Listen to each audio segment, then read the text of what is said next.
Students, react JS सीखने की इस सीरीज में हमने यहाँ तक फंक्शनलिटी को क्रिएट किया था। अब इस वीडियो में हम देखने वाले हैं कि सब कंपोनेंट क्या होता है। तो देखिए स्टूडेंट्स, जब भी आप किसी कंपोनेंट के अंदर कोई और दूसरा कंपोनेंट क्रिएट करते हो उसको हम कहते हैं सब कंपोनेंट। जैसे कि यहाँ पर एक होम पेज के नाम से कंपोनेंट मैंने क्रिएट किया है। इस होम पेज के अंदर मैं अगर कोई और कंपोनेंट क्रिएट करता हूँ, जैसे कि मैंने ऐड नाम से एक फोल्डर क्रिएट किया और इसके अंदर मैं दो फाइल्स क्रिएट करता हूँ, add.jsx और add.css। तो अब ये क्या हो जाएगा, ये जो ऐड है ये सब कंपोनेंट हो जाएगा क्योंकि मैंने इसको होम पेज कंपोनेंट के अंदर रखा है। मैं यहाँ से जो भी एक्स्ट्रा फाइल्स ओपन है उसको रिमूव कर देता हूँ और ये जो ऐड नाम का कंपोनेंट है इसके अंदर मैं एक कांस्टेंट क्रिएट करता हूँ। मैंने लिखा const add equal to arrow export default add, const design equal to return design और इसके अंदर मैं लिखता हूँ h2 welcome to add page. देखिए स्टूडेंट्स, अब मैं क्या करता हूँ, इस ऐड कंपोनेंट की जो JSX फाइल है इसके अंदर मैं इंपोर्ट कर लेता हूँ CSS को, इंपोर्ट, और ये इसी फोल्डर में है add.css। अब मैं क्या करूंगा, इस कंपोनेंट को होम पेज के अंदर इंपोर्ट करूंगा। मैंने यहाँ पे लिखा इंपोर्ट ऐड। तो देखिए ये ऐड वाला कंपोनेंट यहाँ पे इंपोर्ट हो गया। अब होम पेज के अंदर क्या है स्टूडेंट्स, ये जो वीडियो बॉक्स है ना इसकी कोडिंग है। तो अगर मैं यहाँ पर वीडियो बॉक्स से पहले लिखता हूँ ऐड, तब क्या होगा, हमारे आउटपुट में वीडियो बॉक्स से पहले हमें ये ऐड दिखाई जाएगी। देखिए यहाँ पे लिख के आया वेलकम टू ऐड पेज। लेकिन आखिर मुझे इस ऐड कंपोनेंट को क्रिएट करने की जरूरत क्या पड़ी, यानी कि ये ऐड सब कंपोनेंट को मुझे क्रिएट करने की जरूरत क्या पड़ी। आपको याद होना चाहिए, मैंने रिएक्ट जेएस की फर्स्ट ट्यूटोरियल में आपको बताया था कि ये जो रिएक्ट है ये हमें फैसिलिटी प्रोवाइड करती है वेल प्रिपेयर्ड डॉक्यूमेंटेशन की। मैं आपको एक स्ट्रक्चर से समझाता हूँ, आपको बात आसानी से समझ में आ जाएगी। देखिए स्टूडेंट्स, ये जो रेड कलर का बॉक्स है, मान लो कि ये होम पेज है। अब अगर इस होम पेज के अंदर ही मैं इन सभी बॉक्सेस की कोडिंग कर देता हूं तो ये कैसा लगेगा, यानी कि इन सभी बॉक्सेस का कोडिंग होम पेज कंपोनेंट के अंदर यहीं पर होगा। तो एक ही पेज में इन सभी बॉक्सेस का कोडिंग होने की वजह से होगा ये कि अगर फ्यूचर में मुझे किसी एक बॉक्स के अंदर कुछ चेंजेस करना है तो मुझे उसे फाइंड करने में थोड़ी सी दिक्कत हो सकती है। तो यहाँ पर हमें क्या करना चाहिए, देखिए अभी मैंने जो ऐड नाम का एक सब कंपोनेंट क्रिएट किया, उसको मैंने सब कंपोनेंट क्यों बोला, क्योंकि उस ऐड कंपोनेंट को मैंने होम पेज के अंदर रखा। तो मान लो कि ये है ऐड कंपोनेंट, तो ये जो पहला वाला बॉक्स है इसको हम मान के चलते हैं कि ये ऐड कंपोनेंट है। अब अगर मैंने इस पहले वाले बॉक्स के लिए एक अलग से कंपोनेंट बनाया होम पेज के अंदर, इसका मतलब है कि इन सभी बॉक्सेस के लिए भी होम पेज कंपोनेंट के अंदर अलग अलग बॉक्सेस यानी कि अलग अलग सब कंपोनेंट्स क्रिएट करने होंगे। तो मान लो कि ये कंपोनेंट A है, इसके बाद ये कंपोनेंट B है, इसके बाद ये कंपोनेंट C है। तो कोड किस तरह से होगा, यहाँ पर कंपोनेंट फॉर एग्जाम्पल A होगा, यहाँ पर कंपोनेंट B होगा, लेकिन ये सभी होंगे कहाँ पर, इस होम पेज के अंदर। तो यही बात मैंने आपको इस स्ट्रक्चर में समझाई। तो अब तक हमने क्या किया, सिर्फ ये ऐड वाला कंपोनेंट क्रिएट किया, यानी कि ऐड वाला सब कंपोनेंट, ये पहला वाला बॉक्स क्रिएट किया। लेकिन इस पहले वाले बॉक्स के अंदर है क्या, सिर्फ ये लिखा हुआ है वेलकम टू ऐड पेज। तो मैं क्या करूंगा कि इस div बॉक्स की जितनी भी कोडिंग है, ये कहां पर है, यहां से लेकर यहां तक, इसको मैं यहां से कट कर दूंगा और मैं इसको रख लूंगा add.jsx के अंदर यहां पर। और जिस तरह से मैंने होम पेज की ये जो कोड थी उसको ऐड में कट कर दिया, यानी add.jsx के अंदर, तो मुझे क्या करना होगा, होम पेज के CSS की जो कोडिंग है उसको भी यहां से कट करके add.css में पेस्ट करना होगा। और ये जो होम पेज .css की फाइल है इसकी हमें कोई जरूरत नहीं है, तो इसको मैं कर दूंगा डिलीट। अब देखिए, अब आप वो पेंट वाला स्ट्रक्चर देखोगे तो आपको आसानी से समझ में आ जाएगा कि मैं क्या कहना चाहता हूं। ये है होम पेज वाला कंपोनेंट, इसके अंदर एक सब कंपोनेंट है ऐड के नाम से, और इस ऐड के अंदर क्या है, ये वाला कोड और उसकी CSS फाइल। अब मैं इसको सेव करके आपको आउटपुट दिखाता हूं। तो देखिए आउटपुट में हमें एक एरर देखने को मिली, homepage.css नॉट फाउंड। तो ये इस वजह से हुआ क्योंकि homepage.css को तो हमने डिलीट कर दिया क्योंकि उसकी कोई जरूरत नहीं थी। मैं इसको यहां से डिलीट कर देता हूं और सेव। ठीक है स्टूडेंट्स, देखिए अब ये जो आप डिजाइन देख रहे हो वो कहां पर है? ऐड कंपोनेंट के अंदर। तो आप ये मान के चलो कि ये जो ऐड कंपोनेंट है वो ये वाला कंपोनेंट है, सबसे ऊपर वाला बॉक्स। अब मैं इन सभी बॉक्सेस के लिए कंपोनेंट क्रिएट करूंगा जिसको हम बोलेंगे सब कंपोनेंट। और हम इसे सब कंपोनेंट क्यों बोलेंगे? क्योंकि ये होम पेज के अंदर है, यानी कि पहले से किसी और कंपोनेंट के अंदर है। तो अब जरा सोचो कि जब ये कोड कंप्लीट हो जाएगा उस वक्त ये डॉक्यूमेंटेशन देखकर समझना भी कितना आसान होगा हमारे लिए। ठीक है, तो अब मैं इसके आगे की कोडिंग करता हूं। स्टूडेंट्स, अब मैं इस कैटेगरी के लिए एक सब कंपोनेंट क्रिएट करता हूं। तो देखिए, यहां से सबसे पहले मैं ऊपर से सभी फाइल्स को रिमूव कर देता हूं और होम पेज के अंदर में एक और कंपोनेंट क्रिएट करता हूं कैटेगरी के नाम से। अब इस कैटेगरी कंपोनेंट के अंदर दो फाइल्स होगी, एक JSX की और CSS की। तो मैंने यहाँ पे लिखा category.jsx और category.css। अब मैं CSS को JSX में लिंक करके एक कांस्टेंट जल्दी से क्रिएट कर देता हूं।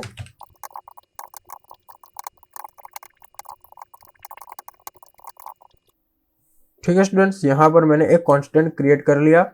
अब मैं इस कैटेगरी कंपोनेंट को होम पेज के अंदर यहां पर इंपोर्ट करूंगा। तो मैंने लिखा इंपोर्ट कैटेगरी कंपोनेंट। अब मैं अगर यहां पर लिखता हूं कैटेगरी और फिर मैं आपको आउटपुट दिखाता हूं, तो देखिए कैटेगरी के अंदर जो भी मैंने लिखा था वेलकम टू कैटेगरी, ये यहां पर डिस्प्ले हुआ।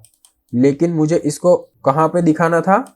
इस ऐड के नीचे। तभी तो मैंने इसको यहां पर लिखा ऐड के बाद। लेकिन यहाँ पर आउटपुट में हमें यहाँ ऊपर की तरफ देखने को मिला। वो इस वजह से हुआ क्योंकि ये जो बॉक्स है इसका पोजीशन मैंने क्या लिखा था पिछले वीडियो में? एब्सोल्यूट। लेकिन अगर मैं इसको पोजीशन रिलेटिव कर दूंगा तो कैटेगरी वाला पोर्शन तो इसके नीचे चला जाएगा, बट मेन्यू में एक छोटी सी प्रॉब्लम हो जाएगी। देखिए मैं आपको करके दिखाता हूँ। ये जो ऐड है मैं इसके CSS में जाता हूँ और इसका पोजीशन जो है वीडियो बॉक्स का उसको मैं कर देता हूँ रिलेटिव और सेव। तो देखिए स्टूडेंट्स, कैटेगरी वाला पोर्शन तो इसके नीचे चला गया, बट ऊपर जो मेन्यू था उसमें थोड़ी सी प्रॉब्लम आई। अब इसको सॉल्व करने के लिए मैं मेन्यू बार की कोडिंग में जाऊंगा। तो मेन्यू बार की कोडिंग कहाँ पर है? हेडर के अंदर। तो मैं गया header.jsx में और यहाँ पर जो मेन्यू बार की कोडिंग है इसके अंदर मैं लिखता हूँ फिक्स्ड टॉप और सेव। तो देखिए हमारी प्रॉब्लम भी सॉल्व हो गई और कैटेगरी वाला सब कंपोनेंट इस वाले बड़े बॉक्स के नीचे चला गया। तो स्टूडेंट्स, अब आप यूं समझो कि अभी अभी जो मैंने कैटेगरी के नाम से कंपोनेंट क्रिएट किया है वो इन बॉक्सेस के लिए क्रिएट किया था। अब मैं इस बॉक्स के लिए एक सब कंपोनेंट क्रिएट करता हूं ताकि आपको ये और भी ज्यादा अच्छे से समझ में आ जाए। तो इसका नेम क्या होगा? मान लो कि वेबसाइट से रिलेटेड या हमारे बिजनेस से रिलेटेड कोई बेनिफिट्स है, उसको मैं यहाँ पर दिखाना चाहता हूँ। तो मैं इसको नेम दे दूंगा बेनिफिट्स कंपोनेंट। तो अब ऐसे आप इसको कुछ भी नेम दे सकते हो। तो देखिए सबसे पहले मैं इन फाइल्स को यहाँ से क्लोज कर देता हूँ और होम पेज के अंदर अब तक मैंने दो सब कंपोनेंट क्रिएट किए हैं, ऐड और कैटेगरी। मैं तीसरा करने जा रहा हूँ बेनिफिट्स। अब इसके अंदर दो फाइल्स भी क्रिएट होगी। पहली होगी benefits.jsx और दूसरी होगी benefits.css। अब आप ऑलरेडी जानते हो कि अब आगे मैं क्या करने वाला हूं। सबसे पहले मैं इंपोर्ट करूंगा benefits.css को और इसके बाद मैं जल्दी से यहाँ पर इसकी कोडिंग भी कर देता हूँ, यानी कि इसके कांस्टेंट की कोडिंग कर देता हूँ जो आप ऑलरेडी जानते हो कि किस तरह से क्रिएट किया जाता है।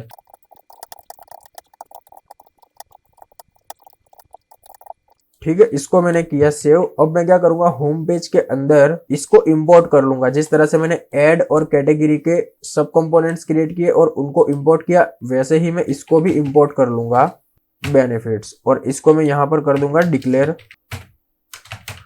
देखिए अब हम इसका आउटपुट देखते हैं। ठीक है स्टूडेंट्स, तो यहां पर ऐड वाले कंपोनेंट के बाद हमें दो और कंपोनेंट देखने को मिले, कैटेगरी वाला और बेनिफिट्स वाला। तो स्टूडेंट्स यहाँ पर मैं अलग अलग कंपोनेंट्स क्यों क्रिएट कर रहा हूँ, वो इस वजह से क्योंकि फ्यूचर में अगर जब भी हमें इसके अंदर कुछ चेंजेस करना हुआ, जैसे कि ऐड में चेंज करना है या बेनिफिट्स में चेंज करना है या फिर किसी और कंपोनेंट में चेंज करना है, तो हमें आसानी से उसका डॉक्यूमेंटेशन मिल जाएगा। अब जरा एक सेकंड के लिए सोचो कि ऐड के अंदर का जो कोडिंग है वो भी, या फिर कैटेगरी और बेनिफिट्स, इन कंपोनेंट्स के अंदर जितना भी कोड है मैंने डायरेक्ट यहीं पर कर दिया होता, इस होम पेज के अंदर ही, तो सारा कुछ जो है वो एक ही पेज में मिक्सअप हो जाता और ये अच्छा भी नहीं लगता। देखिए, कोड करके वेबसाइट तो कोई भी बना सकता है, लेकिन आपने उस वेबसाइट की डॉक्यूमेंटेशन कैसे की है ये भी तो इम्पोर्टेंट है। तो स्टूडेंट्स, अब अगर फ्यूचर में मान लो कि आपने इसकी डिजाइन में कुछ चेंजेस किया और आपने देखा कि ये जो बेनिफिट्स वाला कंपोनेंट है उसको हम कैटेगरी से ऊपर रखना चाहते हैं, तो ये कैसे होगा? बस इसको यहां से कट करके कैटेगरी से ऊपर रख देंगे और सेव। तो देखिए, अब ये बेनिफिट्स वाला कंपोनेंट ऊपर की तरफ डिस्प्ले हो रहा है। तो देखा आपने ये कितनी आसानी से मैनेज हो रहा है ये सब। और मैंने होम पेज कंपोनेंट के अंदर ये 3 सब कंपोनेंट क्रिएट किए हैं। इसका ये मतलब नहीं कि आप जितने भी कंपोनेंट्स बनाओगे सब के अंदर आप उसके सब कंपोनेंट क्रिएट करोगे ही, ऐसा नहीं होता। हम सिचुएशन के अकॉर्डिंग और डिजाइन के मुताबिक यानी डिजाइन पैटर्न के मुताबिक ये डिसीजन लेते हैं कि कब हमें सब कंपोनेंट क्रिएट करना है और कब हमें सब कंपोनेंट क्रिएट नहीं करना। जैसे कि मुझे होम पेज के अंदर सब कंपोनेंट क्रिएट करने की जरूरत पड़ी तो मैंने कर लिया, ठीक है।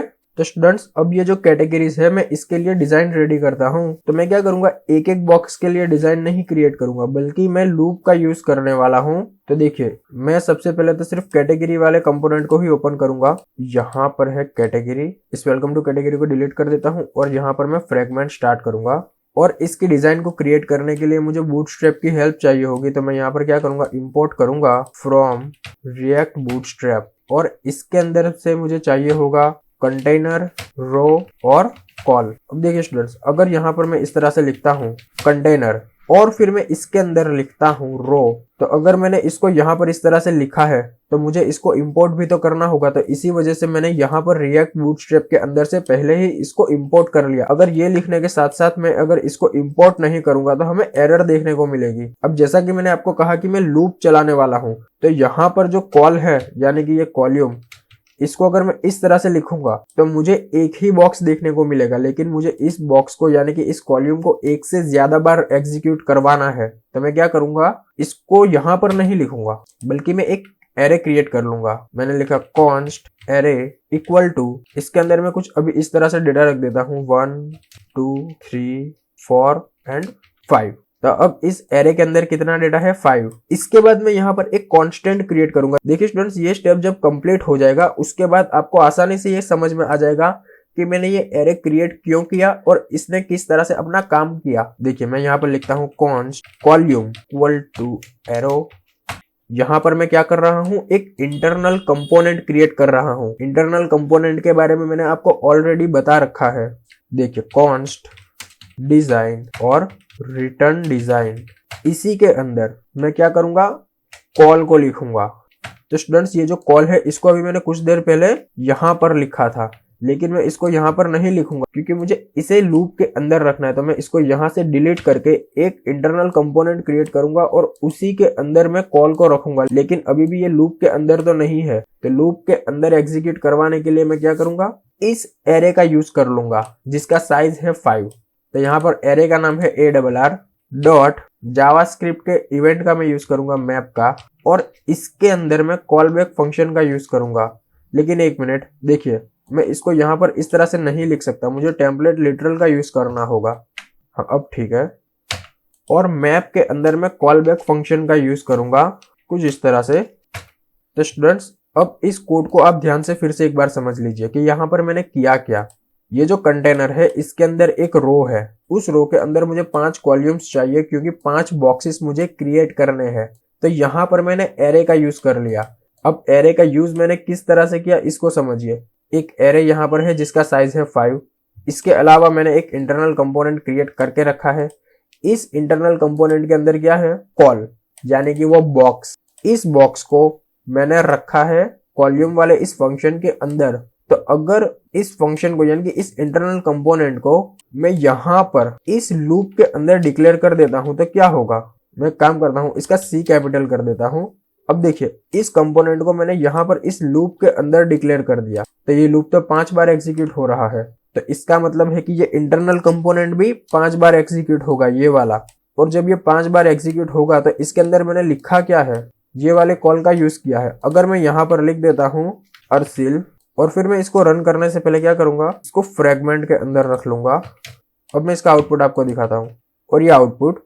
तो स्टूडेंट्स, यहाँ पर मुझे उसका नेम प्रिंट होकर नहीं मिला, तो जरूर कुछ छोटी सी मिस्टेक हुई है कि देखिए यहाँ पर इस कंपोनेंट के आगे मैं रिटर्न कीवर्ड का यूज करना भूल गया था, मैंने इसको लिखा रिटर्न। अब ठीक है, जब भी आप इस तरह से किसी लूप का यूज करोगे और कंपोनेंट को डिक्लेयर करोगे तो उससे पहले रिटर्न कीवर्ड का यूज जरूर करोगे, ठीक है। अब देखिए यहाँ पर 5 बार नाम लिख के प्रिंट हुआ। अब बस मुझे क्या करना है कि यहाँ पर वो बॉक्स वाली डिजाइन क्रिएट करनी है। डिजाइन में एक ही बार क्रिएट करूंगा, तो ये बेनिफिट होता है लूप का। स्टूडेंट्स, अब मैं क्या करूंगा कि इसके अंदर मुझे कार्ड वाली डिजाइन ऐड करनी है, तो यहाँ पर मैं सर्च करूंगा रिएक्ट बूटस्ट्रैप और इस वेबसाइट के अंदर से मैं कार्ड वाली डिजाइन को कॉपी कर लूंगा।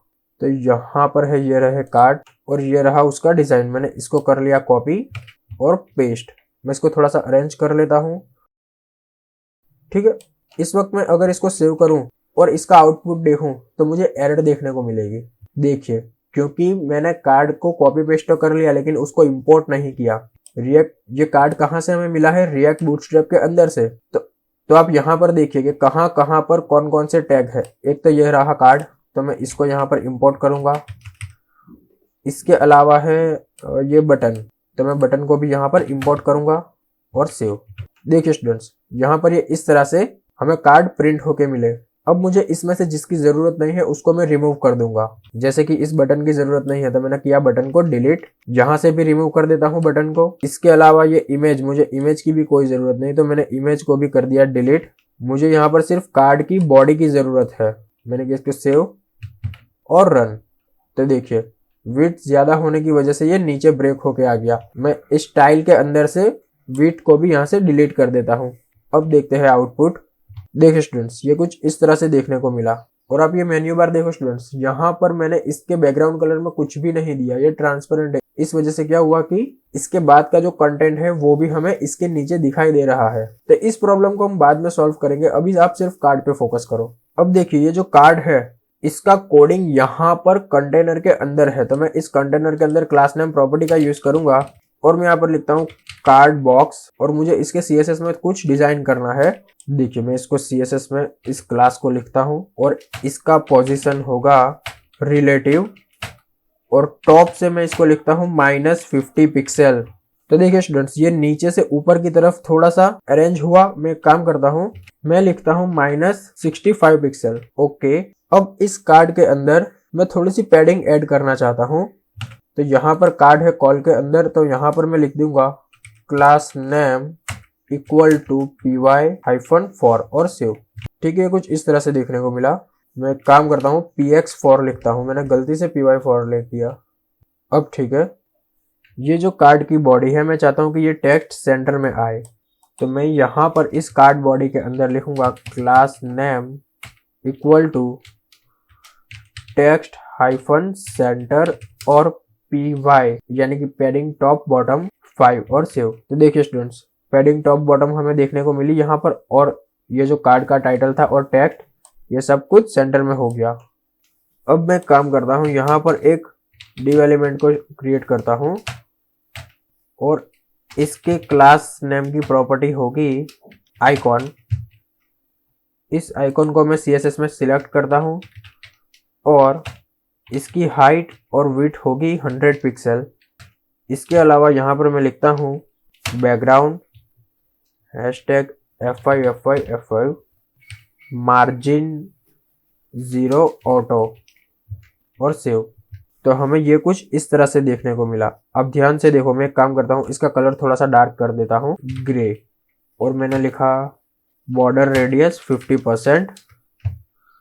और मैं काम करता हूँ कि यहाँ पर जो py मैंने 5 दिया है इसको मैं 4 कर देता हूँ, सेव। अब देखिए, कुछ इस तरह से देखने को मिला। इसके नीचे मुझे मार्जिन बॉटम चाहिए, यानी इस सर्कल के नीचे, तो मैं यहीं पर लिख देता हूँ MB-2 सेव। ठीक है, अब मैं चाहता हूँ कि इसके अंदर जो डेटा है वो डायनामिकली यहाँ पे प्रिंट हो। तो ये जो मैंने यहाँ पर एक एरे बना करके रखा है, मैं इसी के अंदर आगे की कोडिंग करूंगा। देखिए, एक तो है हमारा आइकॉन, दूसरा है टाइटल और फिर है डिस्क्रिप्शन। यानी कि सबसे पहले आइकॉन, फिर टाइटल और डिस्क्रिप्शन, इन तीन की मैं बात कर रहा था। सबसे पहले आइकॉन, इसकी वैल्यू को मैं अभी ऐसे ही ब्लैंक छोड़ देता हूँ। इसके बाद है टाइटल, फिलहाल मैं यहाँ पर लिख देता हूँ टाइटल 1, और उसके बाद है डिस्क्रिप्शन। तो यहाँ पर मैंने लिखा this is demo content and description 1 और सेव। यही डेटा मुझे 5 बार चाहिए, तो मैं करूंगा इसको कॉपी और पेस्ट पेस्ट पेस्ट पेस्ट। मैं सिर्फ क्या करूंगा कि ये जो टाइटल और डिस्क्रिप्शन लिखा हुआ है बस इसी को चेंज कर दूंगा 3, 4 एंड 5। तो देखिए सिर्फ इतना करने से ये यहाँ पर 5 बार प्रिंट नहीं होगा, मुझे कुछ और भी कोडिंग करनी है, इसको समझिए।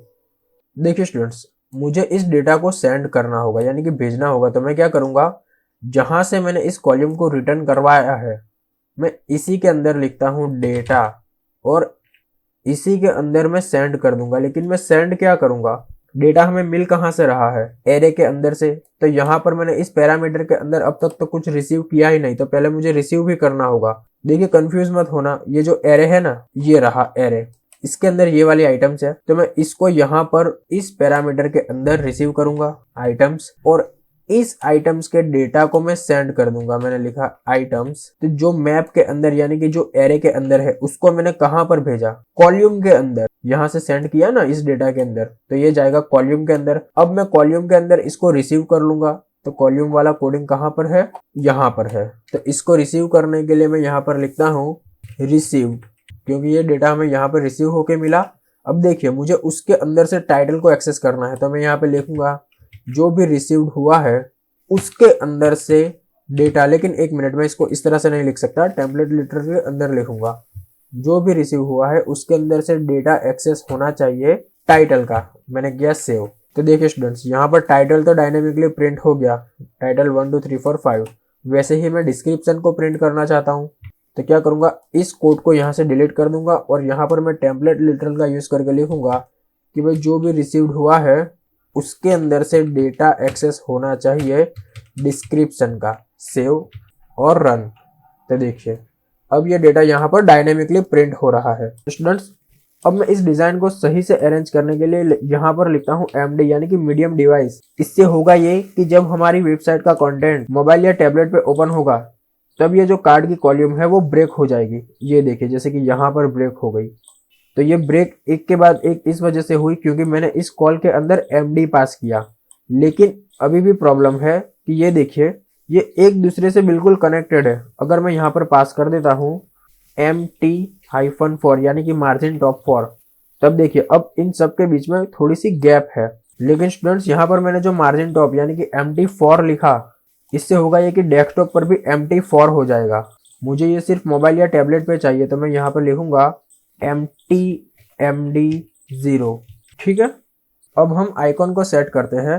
तो देखिए स्टूडेंट्स, यहाँ पर मैं लिखता हूँ I element class name equal to -user, यानी कि यूजर वाला आइकॉन अभी इसमें प्रिंट होगा। मैं इसको सेव करके दिखाता हूँ। देखिए स्टूडेंट्स, यहाँ पर हमें यूजर वाला आइकॉन देखने को मिला। मैं इसका बैकग्राउंड कलर थोड़ा सा लाइट कर देता हूँ, यहाँ पर लाइट ग्रे।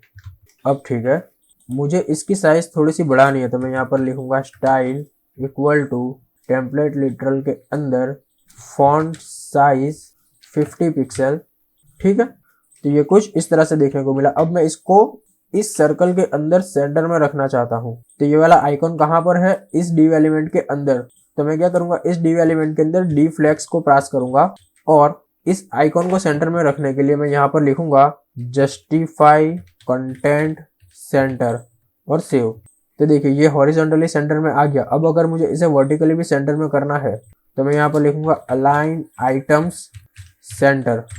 तो देखिए ये वर्टिकली भी सेंटर में आ गया। अब मैं चाहता हूं कि इन सभी के आइकॉन्स डिफरेंट हो, तो कुछ भी नहीं करना, यहाँ पर मैं लिखूंगा -होम। इसके बाद दूसरे आइकॉन में मैं लिखूंगा -यूजर। तीसरे में मैं लिखूंगा -कॉपी। यहाँ पर मैं लिख देता हूँ की, और लास्ट में मैं लिखता हूँ गियर। अब इसको प्रिंट करवाने के लिए यहाँ पर मैंने जो लिखा है इसको मैं कर दूंगा डिलीट और टेम्पलेट लिटरल का यूज करूंगा और receive.data.icon और सेव। तो देखिए स्टूडेंट्स, यहाँ पर हमें सभी आइकॉन्स कुछ इस तरह से देखने को मिले। तो स्टूडेंट्स मैंने आपको पिछली वीडियोस में भी बताया था कि जब भी हम इस तरह से लूप का यूज करेंगे तो जहां पर भी हमने लूप का यूज किया है वहां पर इस एरे के अंदर क्या होना चाहिए, सबकी एक यूनिक आईडी होनी चाहिए। तो अब मैं यही करने जा रहा हूं, सबकी एक यूनिक आईडी डिफाइन करूंगा। मैंने लिखा key1 key2 key3 key4 and key5।